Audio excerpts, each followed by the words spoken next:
Ingat cerita dalam kitab Durratun Nasihin. Saya ulang lagi cerita ini untuk sugesti. Ada buajingan tengik pernah membunuh 99 orang. Satu saat hidayah datang kepadanya, terniat ingin bertaubat. Dicarinya seorang ustadz. Ketemu ustadz kepala ngajar. Ustadz, ya, apa? Saya mau taubat. Diterima apa tidak taubat saya? Emangnya dosa kamu apa? Saya pernah membunuh 99 orang, ustadz. Ustadznya melotot. Wih, banyak amat. Nggak segampang itu nyawa hak prerogatif Allah. Cuma Allah yang berhak ngambil. Membunuh tanpa alasan yang benar, dosa besar. Dosamu kelewat banyak, mas. Nggak bisa. Dia vonis lebih dulu kayak surga milik bapak moyangnya. Ini preman kita pikir ini ustadz saya niat baik-baik ngomong yang nggak enak. Daripada 99 tanggung. Saya lempengin aja nih urusan dah. Dibabat lagi ustadz. Tamat. Selesai. Pas. Cepet. Niat taubatnya masih terus. Dia mengembara sampai ketemu seorang ustadz yang bijak. Waalaikumsalam ustadz. Salam. Ada apa? Ustadz, saya mau taubat, diterima apa enggak sih? Oh, sebelum mentari terbit dari sebelah barat, sebelum nafasmu sampai di tenggorokan, Allah akan menerima taubatmu. Boleh jadi dosamu besar, tapi ampunan Allah lebih besar dari dosamu. Begitu Ustadz. Iya. Cuman ngomong-ngomong dosamu apa sih? Ustadz, saya sih tadinya cuma bunuh 99 orang. Terus ada ustadz ngomongnya nggak enak, jadi saya cukupin 100. Oh, taubatmu diterima asal benar-benar. Cuma begini saja, kampungmu kampung brengsek tuh, lingkunganmu nggak sehat. Kalau kau pulang ke sana lagi, niat taubatmu bisa lentur dan luntur. Kamu pindah saja, hijrah ke kampung lain yang lebih baik. Baik Ustadz, terima kasih. Wah, ngepak koper, pindah. Belum sampai ke kampung yang dituju, ajal datang merenggut nyawa. Ketika ruh keluar dari jasad, ini malaikat rahmah dengan malaikat azab rebutan. Kata malaikat rahmah, ini jatah saya. Orang ini sudah taubat, tempatnya di surga. Kata malaikat azab, nanti dulu. Taubat si taubat, 100 bagaimana urusannya? Bertengkar. Akhirnya Allah mengutus malaikat Jibril, kau adili. Kata Jibril, ukur sajalah mana yang lebih dekat, kampung yang dituju atau kampung yang ditinggalkan. Ketika diukur, kampung yang dituju lebih dekat dari kampung yang ditinggalkan. Kata Jibril, dia jatah malaikat rahmah, taubatnya diterima Allah. Nah, kalau mendengar riwayat seperti ini, jangan diartikan bahwa untuk taubat mesti membunuh 100 orang. Ini harus diartikan bagaimanapun besar dosa dan kesalahan yang kita lakukan, jangan putus asa dari rahmat Allah. Sebaliknya, bagaimanapun banyak kebaikan yang kita kerjakan, jangan puas hati dan sombong diri. Kita belum tahu akhir perjalanan hidup ini. Kita hanya berbuat dan berbuat. Kepastian itu haknya Allah. Ada yang masuk neraka karena menyiksa kucing. Ada yang masuk surga walaupun sudah membunuh 100 orang.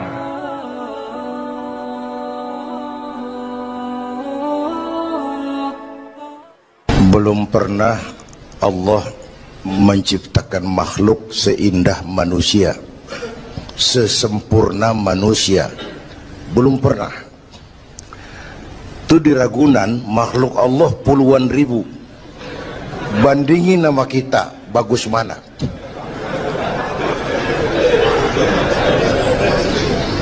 Ada makhluk Tuhan tuh yang disebut malaikat, diciptakan dari cahaya, imaterial, dan karena itu tidak perlu material. Malaikat diberikan akal tapi tidak diberikan nafsu. Kalau malaikat selalu benar, nggak istimewa. Kalau malaikat nggak pernah salah, wajar. Nggak ada yang bikin mereka salah. Material nggak perlu, seksual nggak perlu, maduit budek, sama perempuan kagak open. Malaikat. Sebaliknya ada makhluk Allah yang namanya binatang, diberikan otak tapi tidak diberikan akal. Mereka hanya diberi nafsu. Sapi kalau udah ngeliat rumput, nggak usah nanya ini rumput halal apa haram, nggak usah. Ayam jago kalau sudah datang syahwatnya, nggak usah nengok ini banyak orang apa enggak, nggak usah. Dan itu wajar binatang.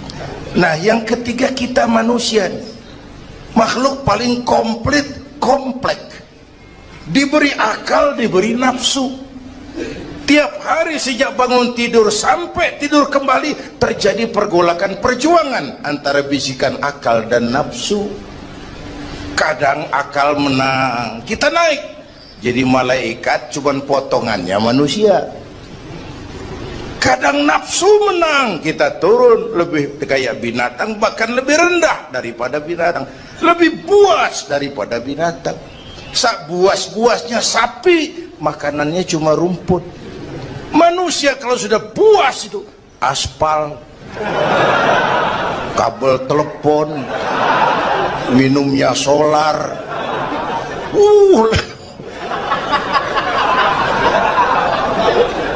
lebih buas dari binatang sekalipun. Agar akal bisa mengendalikan nafsu, Allah menurunkan agama, bukan menghilangkan, mengendalikan, mengatur. Manusia tanpa nafsu bukan manusia. Manusia nafsu melulu, kebo.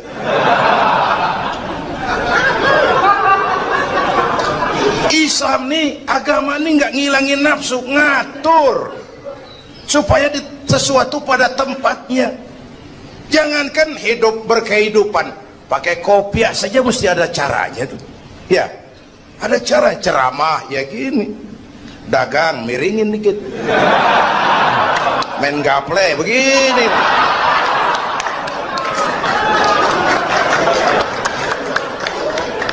Pakai kopiah aja ada cara aja tuh.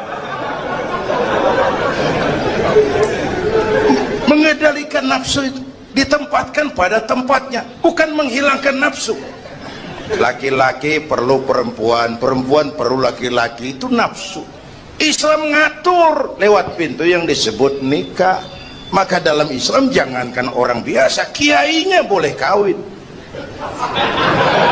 Bener, saya kalau kiai nggak boleh kawin saya pilih mundur saya. Berat rontok rambut.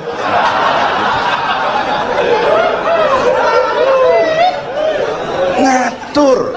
Saudara-saudara hadirin yang saya hormati, jadi ternyata di sini bukan perjalanan terakhir. Bahkan ini harus jadi titik awal ke depan, menata hari esok yang lebih pasti dan lebih baik. Pertama, jangan pernah terniat kita akan kembali ke sini lagi. Jangan pernah terniat bahwa kita optimis, itu harus. Bahwa kita semua punya salah, itu pasti.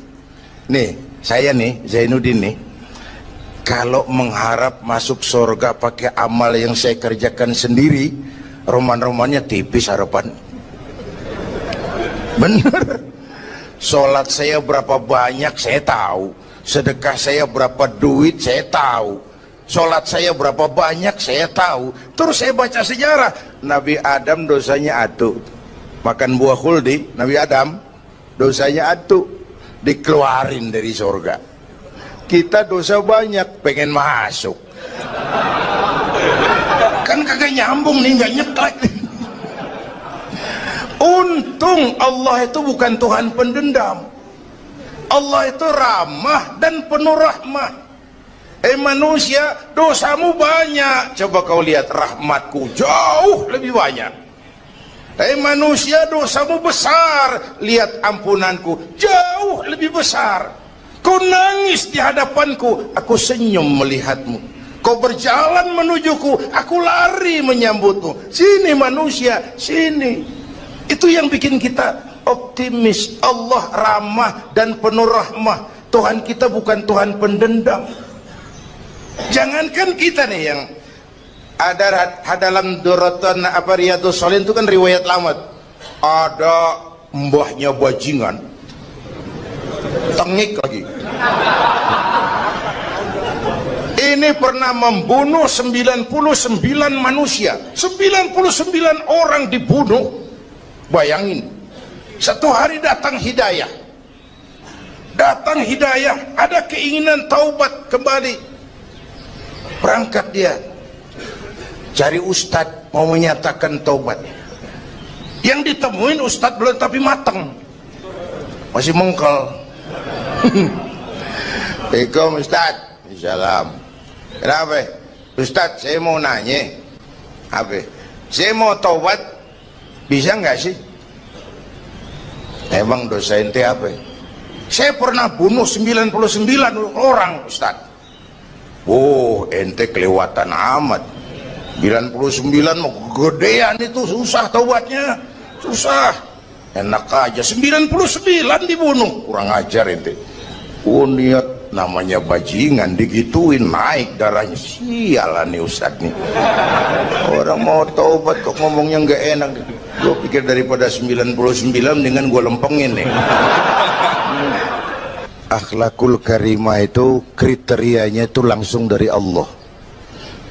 Jadi bukan manusia yang menentukan sesuatu itu baik, benar, salah. Itu hak prerogatif Allah. Nah, akhlak ini lebih lengkap, lebih sempurna daripada daripada adat misalnya.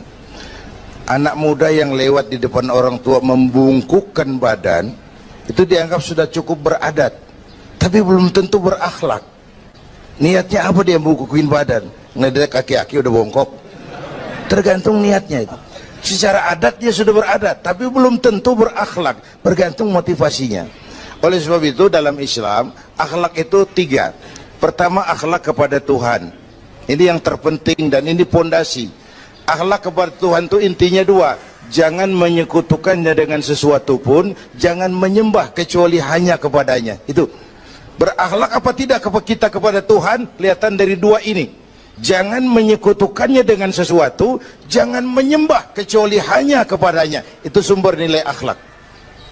Jangan menyekutukan Tuhan dengan terang-terangan atau remeng-remeng. Kadang-kadang kita terang-terangan enggak, remeng-remeng kejebak. Gue entak pakai cincin ini nih, loh, cincin dah. Gue entak pakai cincin ini nih. Jangan anak perawan, nenek-nenek lihat gue lemes. Nenek-nenek ya lemes. Nah, jangan menyembah kecuali hanya kepadanya. 1. Yang kedua, akhlak kepada sesama. Baik sesama muslim, non-muslim, dan seterusnya. Yang ketiga, akhlak kepada lingkungan. Dia mau pohon ini kan kita harus berakhlak. Sama air kita harus berakhlak. Satu saat kampung saya banjir, saya ngomong sama engkong saya, "Kong banjir kong." Kata engkong saya, "Biarin, bukan salah air." Habis salah lo. Salah kita bagaimana? Lah lo tempat air lo tempatin. Yang punya tempat datang dia kagak ngerti, ini tempat gua di sini nggak beda lo. Banjir.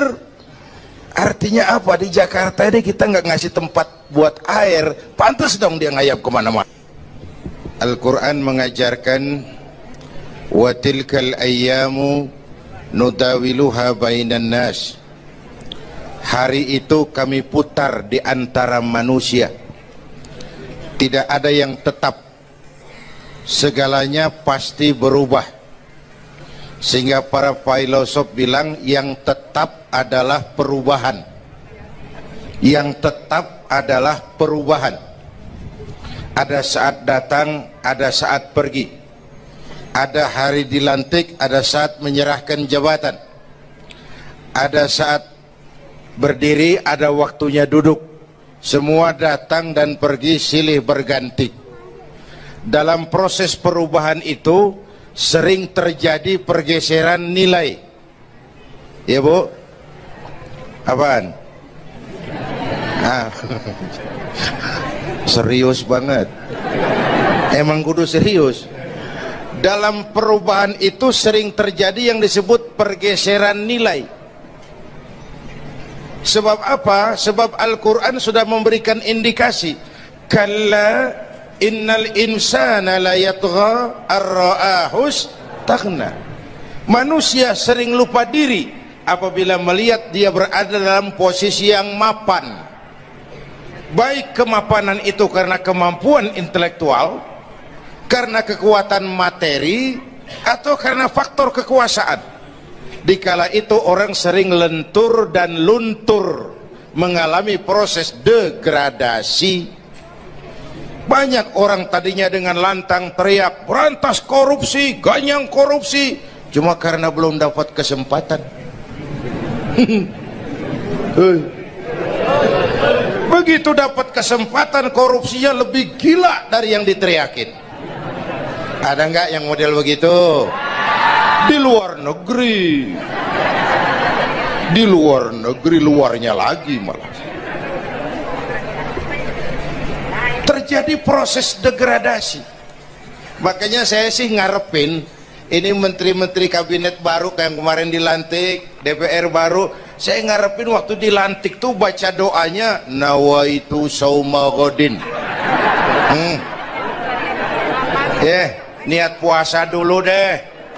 Ini negara lagi kurang tapi bagus, ekonomi masih gonjang ganjing, rakyat masih Senin Kemis. Nawaitu sauma godin dulu deh.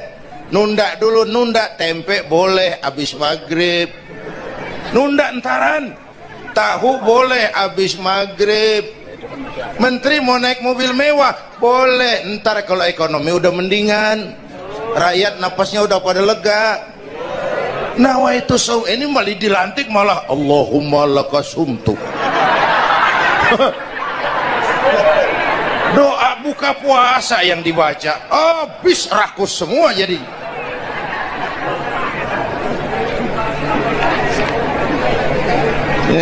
Dengerin ngikutin senturi ya, ban bingung kita. Siapa yang nanggung jawab ini? Yang jawab banyak banget, yang nanggung kagak ada. Bener nih, yang jawab semua jawab pakai jurus bekelit. Yang nanggung kagak ada. Nih ujung-ujungnya saya khawatir kayak lagu Bengawan Solo, akhirnya ke laut. Kalau udah ke laut udah kagak ada yang ngurusin, dah ribet urusan.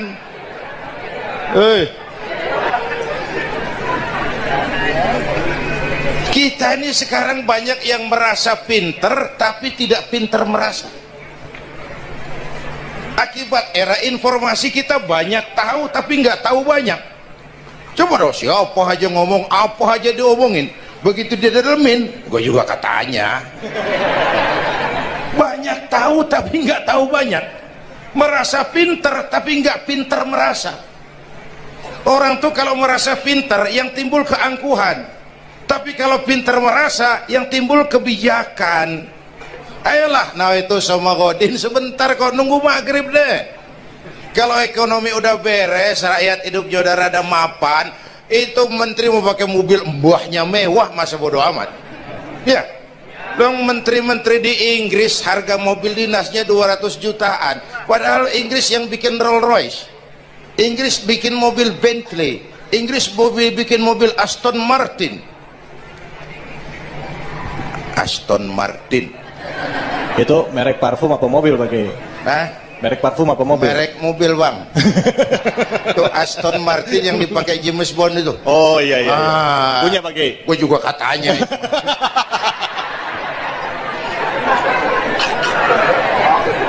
Lah mobil menterinya harga 200 jutaan. Menteri-menteri Malaysia pakai mobil Proton Saga, produknya sendiri. Kita 1,3 miliar.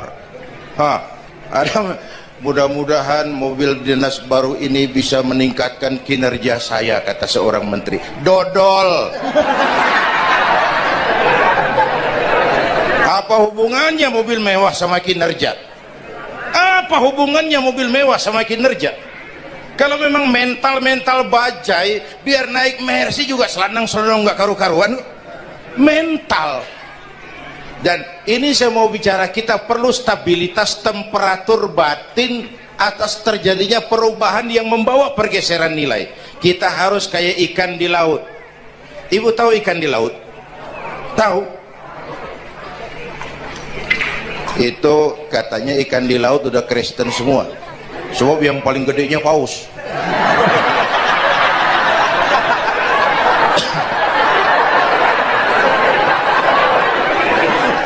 Menghadapi arus perubahan kita itu harus seperti ikan di laut, kata saya tadi. Ikan di laut biar 3 tahun berendam di air asin, nggak ikut jadi asin tuh ya. Kenapa? Karena dia hidup. Ikan yang hidup 3 tahun berendam di air asin nggak ikut asin. Tapi begitu dia mati, ikan mati mah bagaimana keadaan? Digaremin asin, diasemin asin. Ikan mati. Orang yang jauh dari agama, jiwanya mati. Kalau jiwanya mati, gampang diasem garemin lingkungan. Dekat sama ustadz, kalem kayak ustadz. Dekat sama tukang mabok, teler aja lagi. Gue sih bagaimana yang nyampur aja gue mah. Gampang diasem garemin lingkungan. Tapi orang yang jiwanya hidup, silakan buka tempat pelacuran di samping rumah saya, pantang saya ikut. Silakan buka tempat judi di depan rumah saya, nggak bakalan saya ikut. Silakan buka minuman keras di belakang rumah saya, nggak bakalan saya ikut. Jiwanya hidup. Dan jiwa akan hidup kalau agama hidup di hati kita. Kita tidak bisa menghindari perubahan. Kita tidak bisa menghindari arus persaingan. Sekarang ini jangankan dagang, jadi kiai juga kalau nggak sanggup bersaing. Ini bahasa kasar tapi jujur. Curhat. Karena sekarang orang hidup di zaman banyak pilihan. Pergeseran nilai pas. Alif bawah alif depan o a e o mim da semata dalapan talam depan lo mata lo. Berasa. Nah, begitu masuk listrik, rumah pada terang, terjadi pergeseran nilai. Apa yang kita lihat? Televisi main gede-gedean. Ya, ya, ngaku lu ngaku. Suara Al-Quran sepi. Jangankan yang baca Barzanji, yang apal sifat 20, yang baca Quran pun sepi. Ini pergeseran nilai. Dulu sosial kontrol tajam Pak, orang peduli sama lingkungan. Dulu, sekarang lu gue. Ya, ya. Dulu kalau ada anak gadis hamil di luar nikah, aib, malu selebar kampung. Sekarang makanan hari-hari. Benar-benar nih. Ibu-ibu lebih menghargai selingkuh daripada poligami. Ayo ngaku. Yang bapaknya senyumnya lebar banget nih Pak. Yang bapak. Terjadi pergeseran nilai. Nah, kita ingin pergeseran nilai itu yang positif, bukan yang negatif. Nah, supaya bisa kita harus punya filter. Ini kan abad entertain Pak. Orang pandai membangun pencitraan sekarang ini. Karena rakyat kita, umat kita ini kan sekarang kayak daun kering Pak, gampang dikumpulin, susah diikat, berisik, gampang dibakar. Cepat heran, gampang kagum. Masyarakat mall nih, ibu-ibu nih, coba asal ada mall baru, rame-rame aja berangkat. Belah sono buka, rame-rame dia ke sono, kagak belanja, numpang heran doang. Ke sono heran, kemari kagum. Ini dimanfaatkan oleh ahli entertain, pandai membungkus, membangun opini, membangun pencitraan. Maka kita harus punya filter. menghadapi arus perubahan harus punya stabilitas temperatur batin. Apa konsepsi dasarnya? Agama, Bu. Kekuasaan kalau jatuh ke tangan orang beriman aman. Ilmu kalau jatuh ke tangan orang beriman manfaat. Harta kalau jatuh ke tangan orang beriman manfaat, rahmatan lil. Tapi kekuasaan jatuh di tangan orang yang jauh dari iman, Fir'aun kan dulunya cuman raja bang, cuman kelamaan jadi raja nggak ada yang nandingin, akhirnya lupa daratan ngaku jadi Tuhan. Ana rabbukumul a'la, aku Tuhanmu yang paling tinggi katanya. Dihadapi oleh Musa, dulu mah adu sihir, sekarang kan adu konsep. Itu cuman beda versi aja. Dulu adu sihir, sekarang adu visi dan misi. Polanya sama, begitu orang tuh dikenal dari visi dan misinya. Akhirnya Fir'aun mengangkat diri jadi Tuhan, ditenggelamkan di Laut Merah. Begitu udah cengap-cengap napas sampai tenggorokan baru amantu bi Rabbi Musa wa Harun. Aduh, kalau begini saya juga percaya sama Tuhannya Musa. Udah mau mati, walaikal maut, gemes banget, dikedukin lumpur, dijubulin, mampus loh. Kemarin kemana udah gini hari baru beriman. Kekayaan kalau jatuh di tangan orang yang jauh dari iman, yang muncul korun, lupa diri, lupa daratan, masuk dalam kategori kalla innal insana la yatgha ar-ra'ahus taghna. Maka dalam pada itu kita bersyukur Majelis Ulama memberikan fatwa yang berkenaan dengan perubahan-perubahan yang terjadi di tengah-tengah kita, supaya kita ini punya pagar, supaya kita punya benteng ada yang kita pegang. Dan yang memberikan fatwa juga Majelis Ulama, bukan seorang tuh, majelis, lalu terdiri dari berbagai macam proses pertimbangan. Nggak sembari ngelamun di bawah pohon jambu tuh nyusun fatwa tuh. Saya perlu sampaikan ini sebab orang kan harus hati-hati. Memang ada hadis, barang siapa yang berijtihad lalu ijtihadnya benar dapat 2 pahala, kalau ijtihadnya salah dia dapat 1 pahala. Manijtahada, man di sini bukan lil itlaq, bukan siapa saja, barang siapa lalu siapa saja, nggak beres urusan.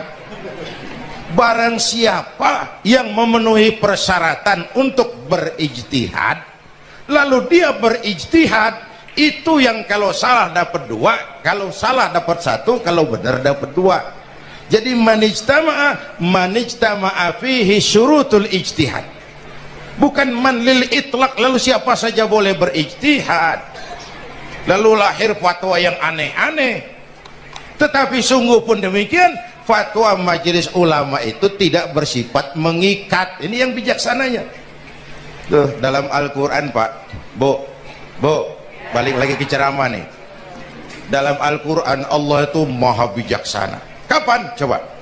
Kalau sorga disediakan untuk orang yang tidak punya dosa, sepi sorga. Ya, nih, ayo jujur nih, ada nggak yang kagak punya dosa di sini? Nggak ada. Untung Allah bilang apa? Wa amma man sakulat mawazinuhu fahuwa fi 'ishatir radiyah. Orang yang timbangan kebaikannya lebih berat dari timbangan La ilaha illallah, bahwa tidak ada Tuhan yang perlu disembah selain daripada Allah subhanahu wa ta'ala. Ini hakikatnya merupakan inti daripada ajaran rasul-rasul terdahulu. Kenapa? Seluruh rasul bersumber dari satu sumber yang sama, yaitu dari Allah subhanahu wa ta'ala. Maka prinsip ajaran ketuhanan yang mereka bawa tentu saja sama. Nabi Adam mengajarkan la ilaha illallah, Nabi Nuh mengajarkan la ilaha illallah, cuma tentu sambungannya Nuh Rasulullah. Nabi Ibrahim mengajarkan la ilaha illallah, Ibrahim Rasulullah. Nabi Musa mengajarkan la ilaha illallah, Musa Rasulullah. Bahkan Nabi Isa mengajarkan la ilaha illallah, Isa Rasulullah. Dan Nabi Muhammad mengajarkan la ilaha illallah, Muhammadur Rasulullah. akhlak manusia kepada Allah dengan menanamkan tauhid. Jadi kalau ingin berakhlak yang benar kepada Allah, jaga tauhid, pegang teguh akidah. Saudara-saudara kaum muslimin rahimakumullah, lawan daripada tauhid adalah kufur. Kufur bisa dua, bisa kufur iman, bisa kufur nikmat. Kufur itu sifatnya, kafir itu orangnya. Ada orang kufur iman, dan ini merusak akhlak kepada Allah Subhanahu wa ta'ala. Kufur iman itu kadang-kadang bentuknya syirik, orangnya disebut musyrik. Kufur iman itu kadang-kadang bentuknya nifaq, orangnya disebut munafik. Kufur iman itu kadang-kadang bentuknya riddah, orangnya disebut murtad. Ini merupakan jenis daripada kufur-kufur iman dan tergelincirnya manusia daripada akhlak kepada Allah Subhanahu wa ta'ala. Benar, di zaman sekarang kita tidak menyembah berhala. Memang di zaman sekarang kita tidak menyembah patung. Iya, kita tidak berkeyakinan Tuhan lebih dari satu. Tapi kadang-kadang akhlak kita kepada Allah sering lentur dan luntur, sering bergoyang dan tergoncang, sering kena erosi dan polusi. Bahwa kita tidak menyembah Latta, Uzza, Manat dan Hubal seperti masyarakat jahiliyah dahulu, memang. Tapi Latta zaman sekarang, Uzza zaman sekarang, Manat dan Hubal di zaman sekarang, berhala-berhala di abad kita sekarang ini, kadang-kadang bernama harta, kadang-kadang bernama wanita, kadang-kadang bernama tahta, mungkin juga bernama Toyota. Sesuatu yang lebih kita agungkan daripada Allah, menjelmalah dia menjadi berhala-berhala di zaman kita sekarang ini.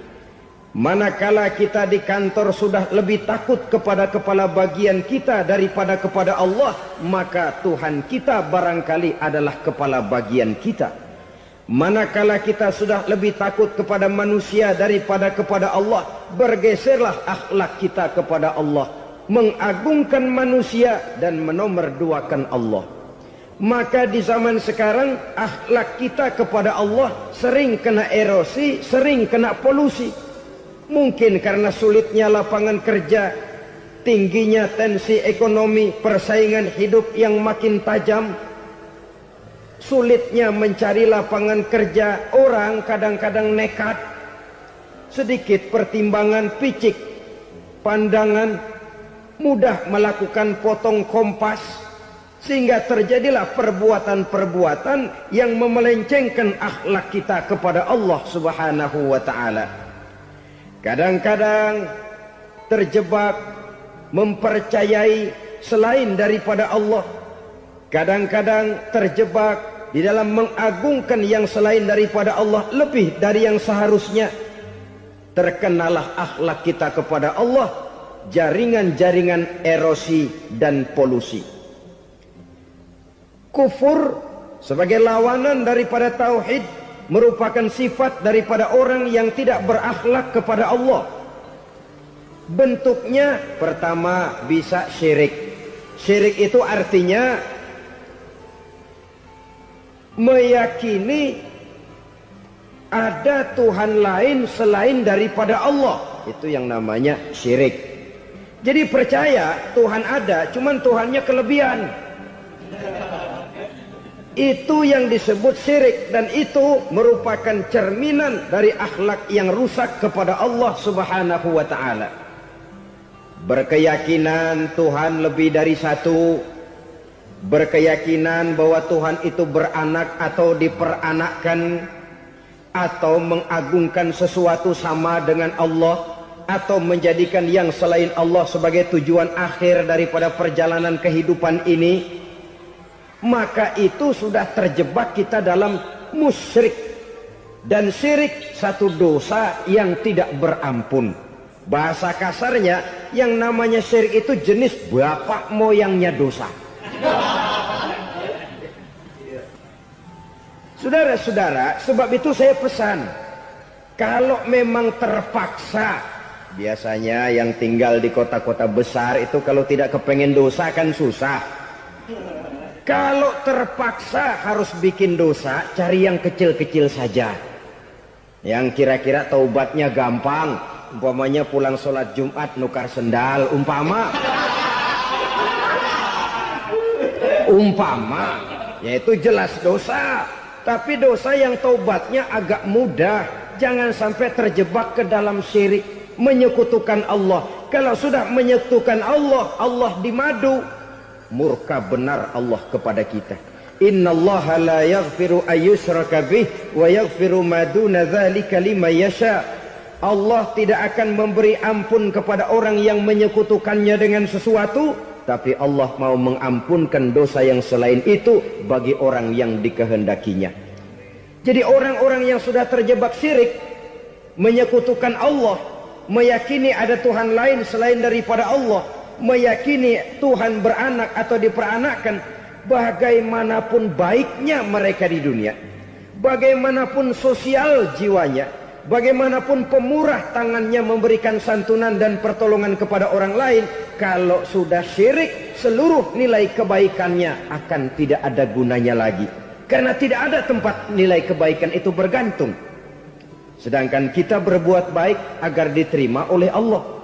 Kalau Allahnya marah kepada kita, siapa yang akan menerima nilai kebaikan itu sendiri? Ini bentuk yang pertama. Yang nyata-nyata menyembah berhala, syirik. Yang nyata-nyata beriktikad Tuhan lebih dari satu, syirik. Atau yang tersamar. Yang tersamar itu yang sering jadi penyakit kita. Saya sejak ada perkutut ini di rumah, perkutut. Saudara-saudara, yang merusak akhlak kepada Allah, yang merusak tauhid setelah syirik, bisa juga berbentuk nifak. Nifak itu sifatnya, orang yang punya sifat nifak disebut munafik. Asal katanya dari nafakun. Nafakun itu satu lubang yang punya dua muka, seperti goa, ada tempat masuk, ada tempat keluar. Maka munafik orang yang punya dua muka. Kalau bahasa kita, pandai bermain minyak di atas air. Manis jika berhadapan, balik belakang lain bicara.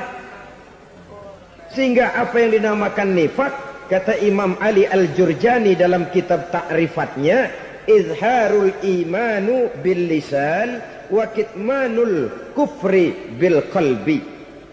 Menyatakan, menampakkan iman dengan lidahnya, tapi menyembunyikan kekafiran dalam hatinya. Dengan kata lain, lidahnya mah iman, hatinya mah kafir. Padahal hati itu yang dilihat, padahal hati itu yang dinilai.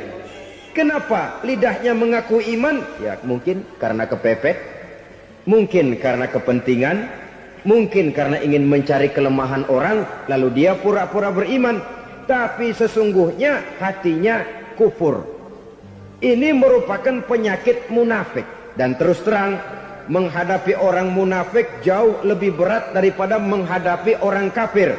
Kenapa? Munafik ini kan musuh dalam selimut. Mau dibilang musuh nyata-nyata, apalagi di zaman Rasul ya, ketika periode Madinah, berat sekali menghadapi orang munafik. Mau dibilang kafir, kalau ketemu assalamualaikumnya medok juga. Mau dibilang mukmin, di belakang ngegerundel, nyari-nyari penyakit, nyari-nyari lantaran, mencari-cari gara-gara. Kalau kafir jelas kafirnya, kalau musyrik jelas musyriknya. Tapi munafik, di depan kita dia mengaku beriman, di belakang kita dia caci maki kita. Maka demikian rupa watak orang munafik, Allah benci betul. Sampai dalam Quran orang munafik itu divonis innal munafiqin fid darkil asfal minan nar. Orang-orang munafik di dasar jurang neraka yang paling bawah, keraknya neraka. Saudara-saudara kaum muslimin rahimakumullah. Sebab munafik sangat berbahaya. membahayakan umat, membahayakan agama. Di depan kita mereka ngaku pura-pura beriman. Kalau pidato luar biasa, memuji agama setinggi langit, menampakkan seolah-olah dia orang yang dekat dengan agama. Saudara-saudara, agama penting, agama mutlak. Tapi yang ngomong begitu agamanya apa? Remeng-remeng. Cuma sekedar lipstick, cuma sekedar dekorasi, cuma sekedar kamuflase buat ngibuli orang lain. Dia mengaku beragama, mengatakan agama mutlak, menganggap agama penting, seolah-olah memperhatikan benar tentang tatanan kehidupan beragama, tapi sebenarnya di hatinya tidak lebih berkecamuk penyakit-penyakit kufur. Maka sifat munafik ini termasuk menodai tauhid, artinya merusak akhlak kita kepada Allah Subhanahu wa ta'ala. Sifat yang ketiga yang juga merusak akhlak kita kepada Allah dinamakan riddah. Riddah itu sifatnya, orang yang punya sifat riddah disebut murtad. Murtad keluar dari Islam. Keluar dari Islam tentu tadinya di dalam Islam. Oleh satu perbuatan dia bisa menjadi murtad. Misalnya tadinya dia iman benar kepada Allah, tapi melarat. Kadang-kadang sehari masak, 3 hari libur. Akhirnya oleh kesulitan ekonomi dia tidak kuat. Ada yang menawarkan kebaikan, dibawain supermi, dibawain obat-obatan, diberikan beras. Goyah imannya. Keluar dia dari Islam, ikut agama orang yang memberikan pertolongan kepadanya, memilih kesenangan sebentar dengan mengorbankan kebahagiaan yang kekal. Maka orang semacam itu riddah sifatnya, murtad orangnya, keluar dari Islam. Dan yang menyebabkan kita murtad bukan cuma orang nyata-nyata memproklamirkan diri keluar dari Islam tapi lalu mengikuti agama orang lain. Bukan cuma itu.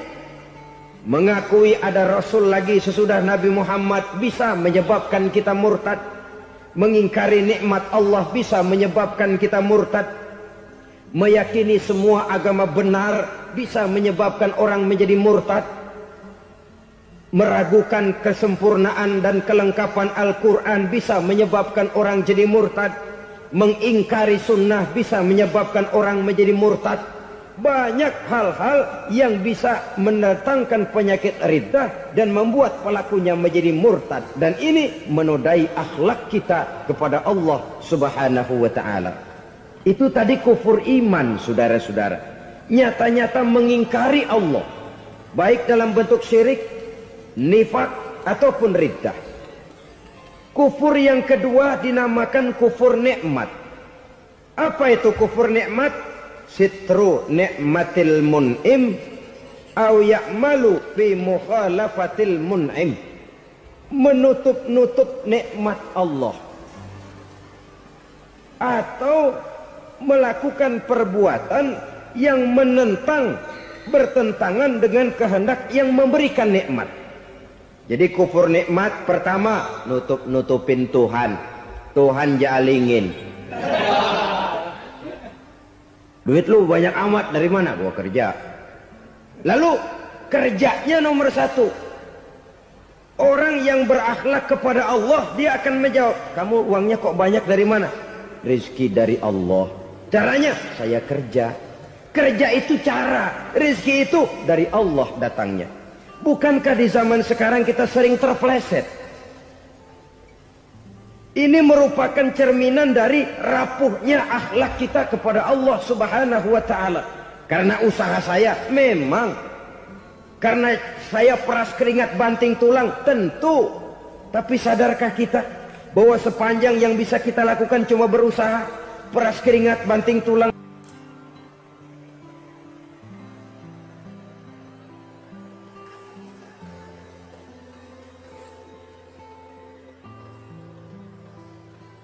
Soal rizki, soal jodoh, soal maut, kitakah yang mengatur? Kitakah yang menentukan? Subhanallah. Manusia sungguh tidak berdaya menghadapi 3 hal paling pokok ini. Rezeki, kita cuma bekerja. Kitakah yang menentukan? Tidak. Kita berusaha saja rezeki belum pasti dapat, apalagi kalau kita tidak berusaha. Jangan terjebak dalam fatalisme, belum perang udah nyerah. Emang dasar rezeki datangnya dari Tuhan, nggak usah kerja, dan ntar juga kalau dia datang. Dari mana datangnya? Kerja saja belum tentu dapat rezeki, apalagi kalau tidak kerja. Yang jelas usaha perlu kepastian, itu urusan Allah. Ini akhlak kepada Allah Subhanahu wa ta'ala. Jodoh juga begitu. Kita berusaha, kita berupaya, Allah menghendaki lain jadinya. Maut juga begitu. Siapa sih yang pengen ngadepi maut? Siapa sih yang pengen mati? Siapa sih yang pengen ketemu malaikat Israel? Tidak seorang pun kalau ditanya, kecuali mereka yang putus asa ya. Kalau otaknya masih normal, mau mati mesti belakangan dulu udah dikit. Tapi yang satu itu saudara, kalau dia sudah datang, tenaga mana yang bisa menolak? Kalau dia sudah berkunjung, kekuatan mana yang bisa menghindar? Kalau dia sudah ingin bertemu, kemana kita bisa melarikan diri? Manusia sepanjang yang dia lakukan hanya berusaha, tapi kepastian, ketentuan dari Allah Subhanahu wa ta'ala. Orang yang kufur nikmat, nutupin Allah. Dia merasa rezekinya adalah mutlak peras keringatnya, seolah-olah Allah nggak punya peranan apa-apa di situ. Oh, ini kan saya bisa rumah begini karena saya kerja keras. Oh, ini mobil saya begini saya kerja keras. Peras keringat banting tulang keras.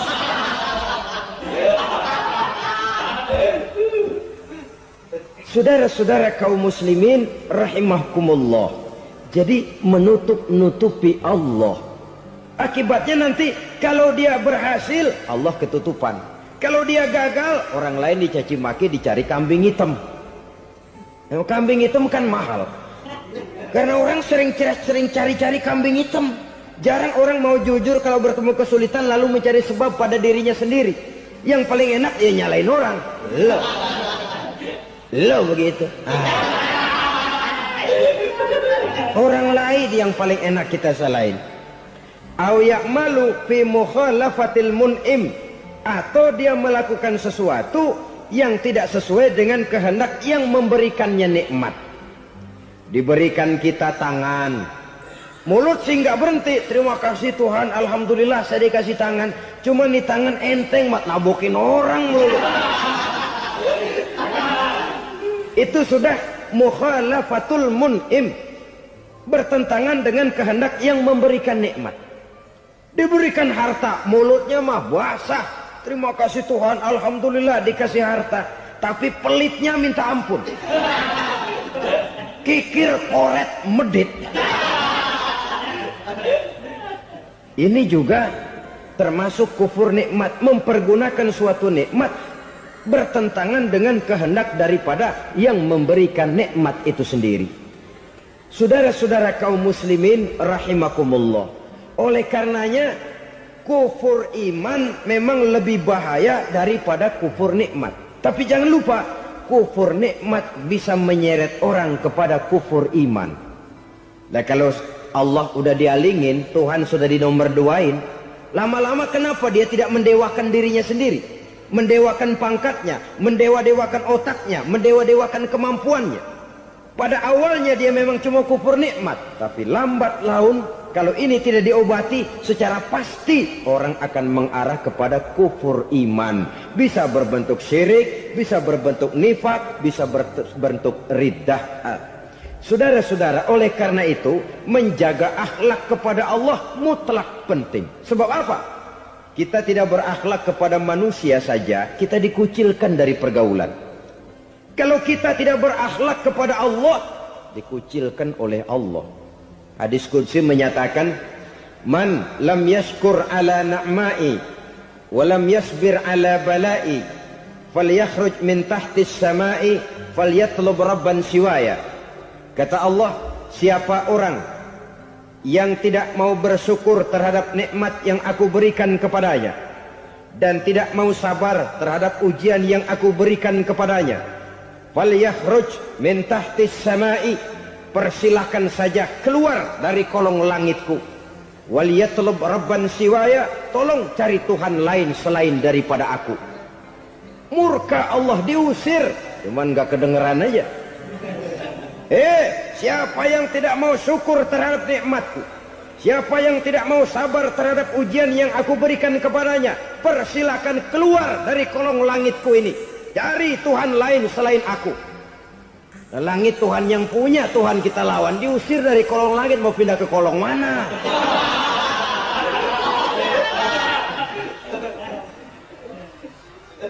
Jadi jangan merasa kufur nikmat kan enteng. Iya, kelihatannya begitu, tidak sebahaya kufur iman. Tapi kufur nikmat ini merupakan anak tangga yang kalau kita sudah mulai naik, kita akan naik terus sampai kepada tingkat di mana kita mengalami kufur iman. Kalau sudah ke sana, maka akhlak kita kepada Allah terkenalah erosi, terkena polusi, hancur akhlak kepada Allah, dan itulah sumber kesengsaraan abadi. Kalau cuma kita tidak berakhlak kepada manusia, barangkali resikonya cuma kehidupan di dunia ini. Mungkin juga ada kehidupan akhirat, tapi kalau sudah tidak berakhlak kepada Allah, dunia akhirat kita rugi dan celaka. Maka pada kesempatan ini saya mengajak, marilah jaga baik-baik akhlak kita kepada Allah. Satu kali kita bertauhid, sampai mati kita bertauhid. Satu kali la ilaha illallah, jangan tergelincir lagi kita keluar daripada kalimat itu. Satu kali kita bertuhankan Allah, jangan bertuhan yang lain selain daripada Allah. Jangan sekutukan Allah, jangan samakan Allah dengan sesuatu, jangan mengangkat yang lain sama agungnya dengan Allah. Sebab dengan demikian kita seolah-olah sudah mengotori akhlak kita kepada Allah Subhanahu wa ta'ala. Saudara hadirin yang saya hormati, jadi oleh karenanya akhlak kita kepada Allah merupakan basis daripada kehidupan beragama.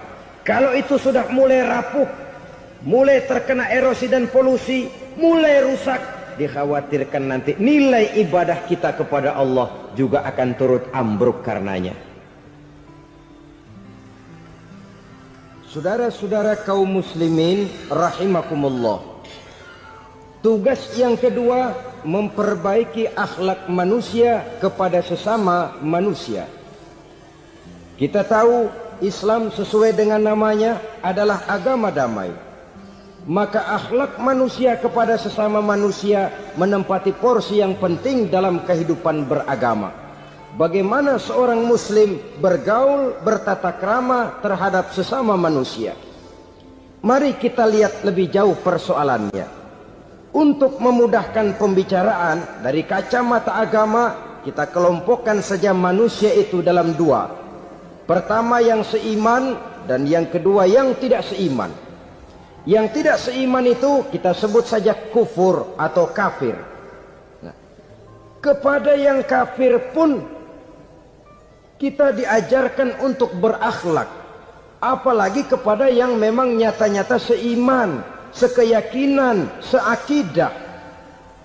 Kemanapun Islam datang, ke negara manapun ia masuk, ia tidak menaburkan kerusakan.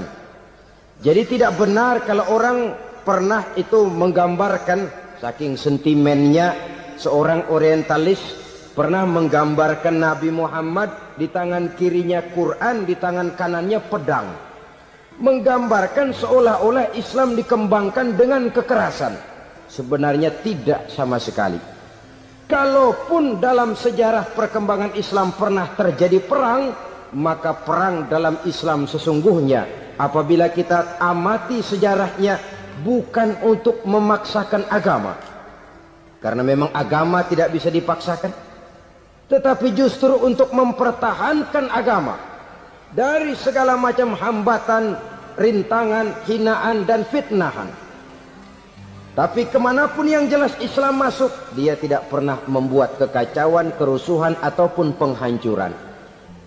Candi Prambanan bahkan dipugar, gereja-gereja tidak ada yang dihancurkan oleh umat Islam. Kenapa? Islam agama damai. Soal agama, soal lakum dinukum waliyadin, la ikraha fid din, qad tabayyana ar-rusdu minal ghayy. Tidak ada paksaan dalam beragama, sebab nyata yang benar dengan yang tidak benar. Belum pernah ada orang kafir masuk ke perkampungan orang Islam lalu dikejar-kejar, diteriakin kafir, kafir, sunatin.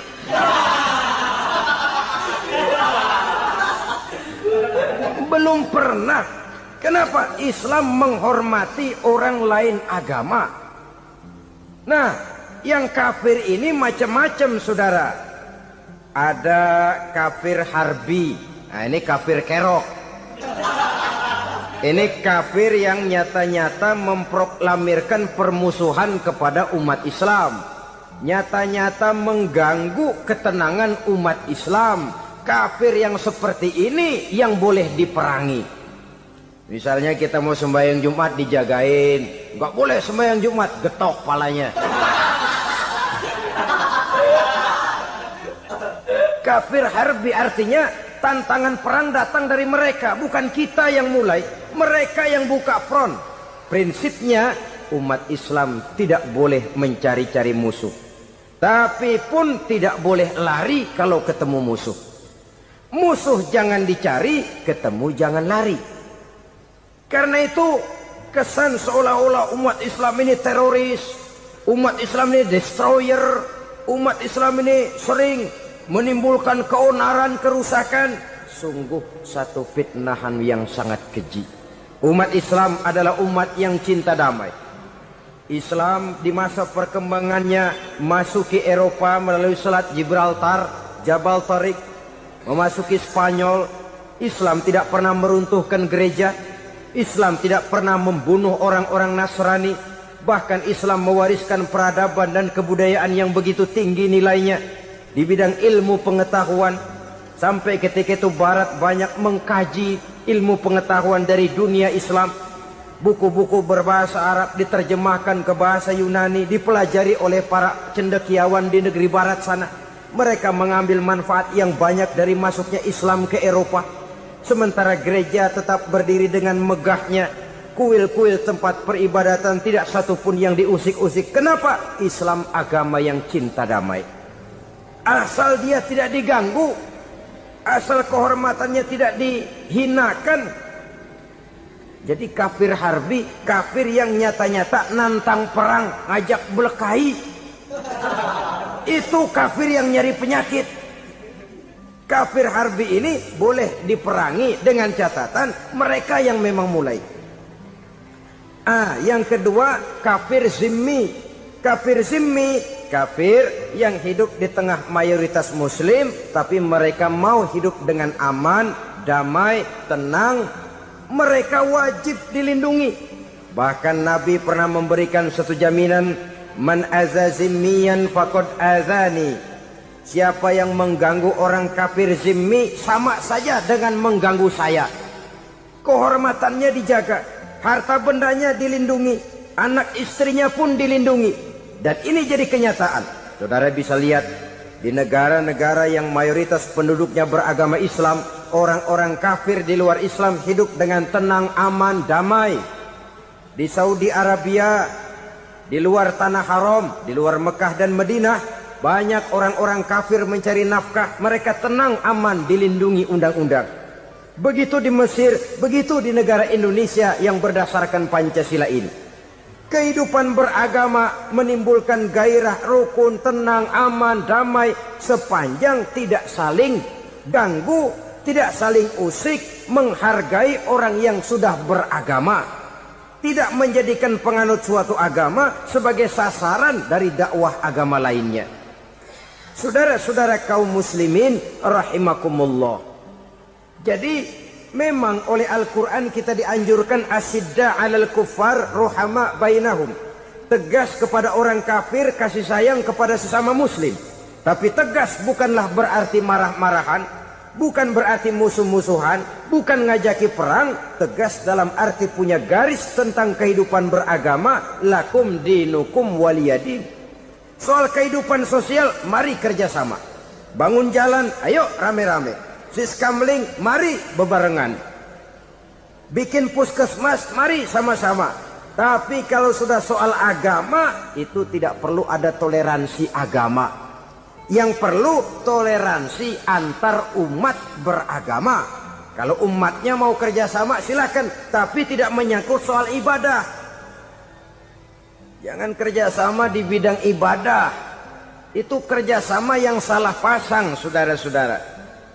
Sehingga dengan demikian toleransi adalah menyangkut kehidupan antar umat beragama. Sedangkan agama sendiri punya coupling yang nyata. Sehingga dengan demikian tegas kepada orang kafir dalam arti kita punya satu kepribadian. Tidak ngambang.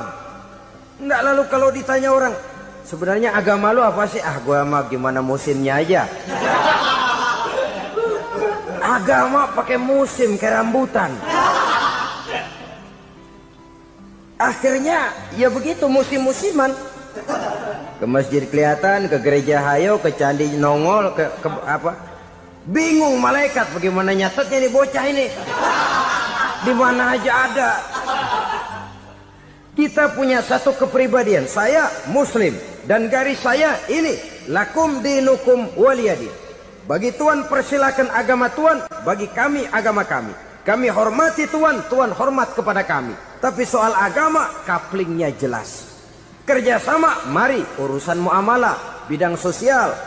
Yuk kita siskamling sama-sama dengan orang lain agama. Mari jaga kerukunan, kesatuan, persatuan, kekompakan. Perbaiki jalan yang rusak, mari sama-sama. Mendandani jembatan yang runtuh, mari sama-sama. Tapi sembahyang, couplingnya lain-lain. Sebab Nabi juga dulu pernah ditawarkan begitu loh sama kafir jahiliyah dulu, Quraisy itu. Sudah Muhammad, sekarang begini saja, kita join aja daripada marah-marahan. Hari ini saya oke menyembah Tuhanmu Allah. Besok gantian kamu menyembah Tuhan kita, Latta, Uzza, Manat dan Hubal. Turun, qul ya ayyuhal kafirun la a'budu ma ta'budun. Soal ibadah couplingnya jelas, tidak boleh dicampur adukkan. Sebab kalau tidak, kita akan mulai kehilangan identitas diri.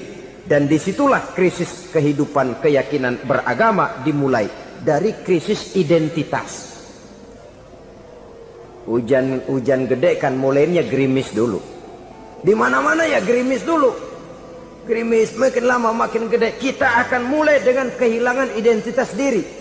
Dari sana nanti kita malu mengakui keislaman kita. Kalau orang Islam malu mengakui keislamannya, ini kan ironi, menyedihkan. Ngakui Islamnya saja malu, menonjolkan keislamannya malu. Tidak ada rasa bangga beragama. Padahal ini modal dasar.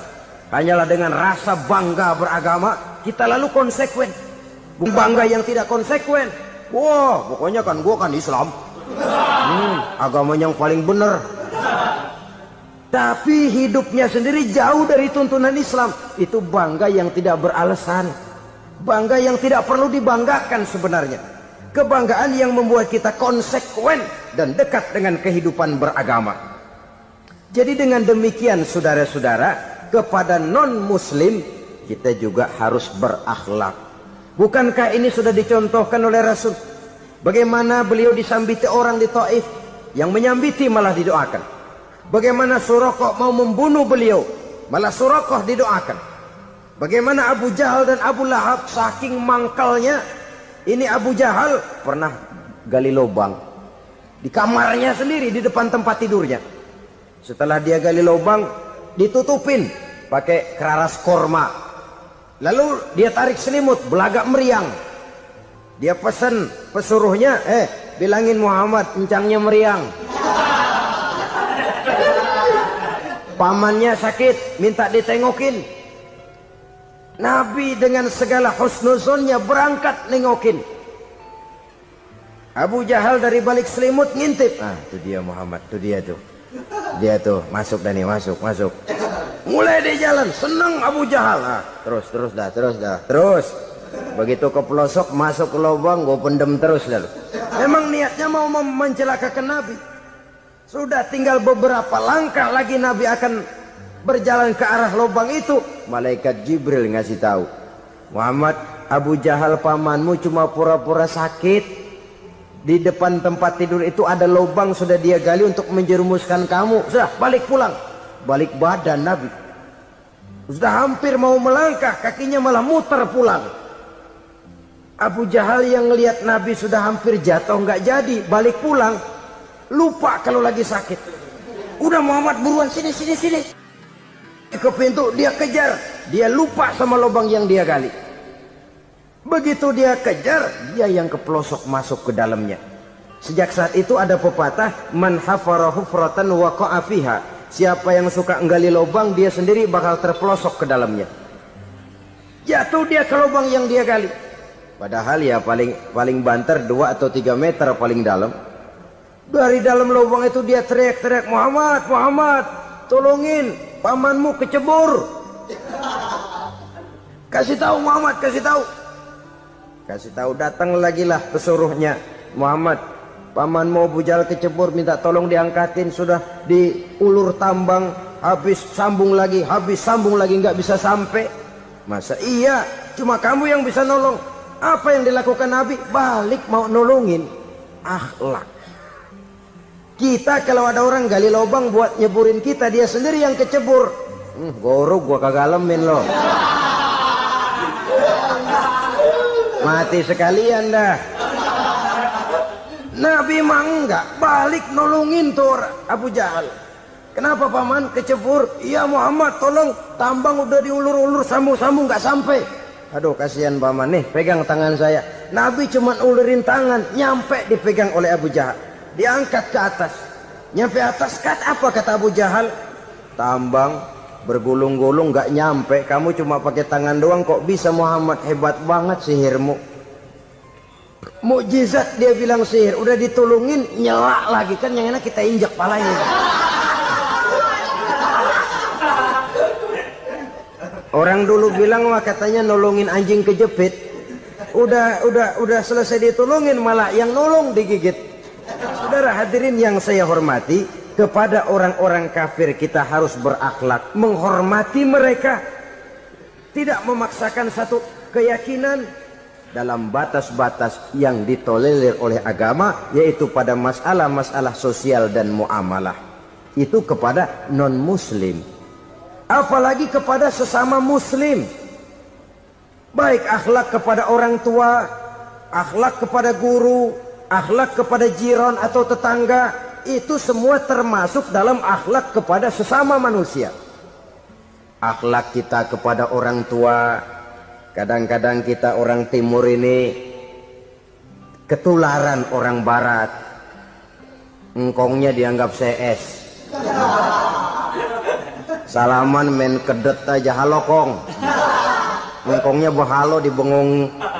Saudara-saudara kaum muslimin rahimakumullah, akhlak yang tua kepada yang muda, akhlak yang muda kepada yang tua, kepada jiran dan tetangga, kepada sanak famili dan handai tolan, pendeknya kepada sesama muslim. Tetangga ada haknya, ada hak tetangga yang kalau kita berakhlak itu harus dipenuhi. Contoh kecil, kalau saya beli radio, itu saya dong boleh berpikir, ini radio saya beli pakai uang saya setel di rumah saya, sekeras-kerasnya ada apa sama orang lain? Radio gua, yang beli gua pakai duit gua, gue setel di rumah gue, ada urusan apa sama orang lain? Itu kalau menurut saya. Tapi tetangga sebelah saya kan bisa juga ngomong begitu. Mata gue, yang ngantuk gue tidur di rumah gue, kenapa suara radio lu masuk kemari? Ketika itulah lalu kebebasan saya nyetel radio dibatasi oleh kebebasan tetangga saya yang mau tidur. Ini sudah akhlak namanya. Umpamanya lagi ada Nabi ajarkan, iza tobakhta maraqatan fa'akthir ma'aha wa ta'ahad jiranaka. Kalau kamu masak sayur, banyakin kuahnya, bagiin tetangga kamu. Bukan bagiannya itu yang jadi soal, tapi akhlak kepada tetangga. Udah tahu tetangganya kelaparan, diseksa, goreng ikan asin, se-RW baunya ngayap, kembang kempis orang nungguin. Saudara hadirin ma'asyiral muslimin rahimakumullah. Jadi dengan demikian, kalau sudah kembali kepada orang-orang yang nilai imannya sama dengan kita, apapun organisasinya, Apapun baju yang mereka pakai, kaos yang mereka pakai, jaket yang mereka pakai, kalau sudah seakidah, seiman, jaga akhlak kita. Pendapat boleh berbeda, kaos boleh tidak sama, jaket boleh beraneka warna, bendera boleh beragam-ragam, tapi ukhuwah Islamiyah ini utamakan. Adalah lebih baik mencari persamaan dalam kehidupan dan bukan memperbesar perbedaan. Hanyalah dengan mengembangkan nilai-nilai akhlak semacam ini, toleransi tidak hanya diperlukan kepada yang non-muslim, kepada sesama muslim pun toleransi. Artinya apa? Jangan memponis amalan orang lain. Yang usoli, yang tidak usoli, berjalanlah menurut keyakinannya masing-masing. Jangan lalu memponis, itu namanya nggak toleransi. Kamu nggak pakai usoli ya? Enggak. Brengsek. Kamu pakai usoli ya? Iya. Bid'ah. Lah dua-duanya kagak yang bener. Kalau yang sembahyang kagak bener, bagaimana yang kagak sembahyang? Apa itu yang bener? Toleransi. Setuju dengan perbedaan pendapat, jangan memponis amalan orang lain. Karena kita hanya beramal, hak menerima adalah Allah Subhanahu wa ta'ala. Jangan sebentar-bentar mencap bid'ah, dolalah, finnar, neraka. Kayaknya neraka kapling orang tuanya kali. Gampang bener masukin orang ke neraka. Kita kadang-kadang bisa toleransi dengan orang luar, tapi kepada sesama muslim toleransi tidak sanggup kita adakan. Mengklaim merasa kita yang benar, orang lain salah semua, itu tidak toleransi namanya. Mentang-mentang jadi ustadz, nih satu-satunya ustadz di sini ya, semuanya mesti ngaji kemari. Kalau nggak ngaji kemari, Islamnya kurang tapi bener. Toleransi. Saudara-saudara kaum muslimin rahimakumullah, lapang dada menghargai orang yang berbeda pendapat, apalagi kalau perbedaan pendapat itu menyangkut hal-hal yang tidak prinsipil, menyangkut hal-hal yang sekunder dalam kehidupan beragama, menyangkut masalah-masalah yang dalam bahasa fikih disebut soal-soal furu'iyah. Tidak usah menyebabkan kita bersih tegang. Kepala sama hitam pendapat boleh berbeda dan halal. Bahkan Nabi mengatakan ikhtilafu ummati rahmatun. Perbedaan pendapat di kalangan umatku bahkan menjadi rahmah, sepanjang perbedaan pendapat itu diiringi dengan rasa toleransi. Tapi kalau sudah main baku hantam, main klaim, memponis orang lain, akhirnya timbullah keretakan. Jangan heran kadang-kadang satu masjid dua kelir. Ya soal kelir boleh kelar-kelir, boleh kelar-kelir, tapi kalau harus terlalu mencolok menyebabkan timbulnya keretakan, saya kira yang akan turun bukan lagi rahmah tapi bala. Bala akan menimpa kita, jatuh kita menjadi umat yang lemah. Oleh karena di antara kita sendiri, sesama kita tidak pandai bertoleransi, tidak lapang dada. Ada anak muda kelihatannya mau majuan dikit, yang tua curiga. Nih, kalau dia maju pasaran gua bangkrut dong nih. Lalu ditekan tuh anak ditekan melejit. Kadang-kadang yang tua maksudnya baik, mau memelihara, yang muda salah terima. Kan tua kejemur.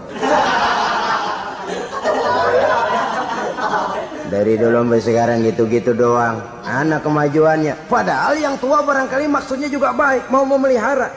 Sebenarnya kalau kita bisa mencoba mencari titik temu dengan alur komunikasi, tidak merasa diri yang paling benar, tapi toleransi, boyak menerima pendapat orang lain, setidaknya mau mendengar omongan orang. Yang susah kalau udah kena penyakit nggak mau ngerti omongan orang, nggak mau nerima pendapat orang. Kodok di kolong tempayan, cukeng kayu asem, asal ijo udah ijo aja, ijo dah. Nggak ngerti omongan orang, yang kayak begini yang orang jadi kesandung.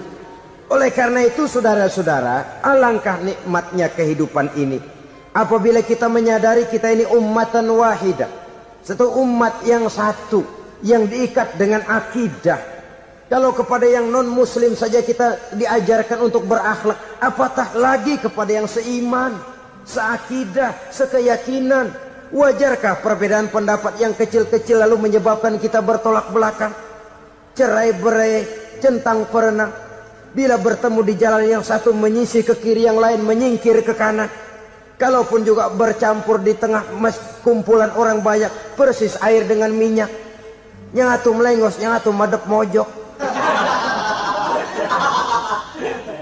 Orang lain senyum, dia mau pada manyun. Saudara-saudara kaum muslimin rahimakumullah. Realita ini walaupun tidak enak, pahit, tapi masih hidup di sebagian masyarakat kita. Ini yang perlu kita atasi. Soal toleransi kepada orang lain, sejarah sudah membuktikan. Mari kita jangan cuma bisa mengajak orang lain, umat lain untuk bertoleransi dengan kita, tapi kepada sesama kita. Toleransi ini perlu kita tegakkan, perlu kita bina. Terutama di dalam kita menuju bentuk ideal daripada konsep ukhuwah Islamiyah ini, yang memang selalu kita akan cari bentuk-bentuk idealnya sejalan dengan perkembangan situasi dan kondisi yang dihadapi oleh umat. Perbedaan organisasi, perbedaan kepentingan organisasi tidak seharusnya menyebabkan kita merasa meremehkan orang lain dan mengangkat diri, mengklaim diri sebagai yang ter. Jadi dengan demikian, apabila yang pertama tadi akhlak kepada Allah dinamakan hablum minallah, maka yang kedua ini merupakan hablum minan nas. Jikalau baik akhlak kita kepada Allah, baik akhlak kita kepada manusia, nikmat rasanya menjalani kehidupan. Kadang-kadang orang akhlaknya kepada manusia baik, tapi kepada Allah tidak baik. Hormat sama yang tua, menyayangi yang muda, sama tetangga rukun, tapi sama Tuhan nggak mau sujud. Ini baik kepada manusia, tapi tidak berakhlak kepada Allah.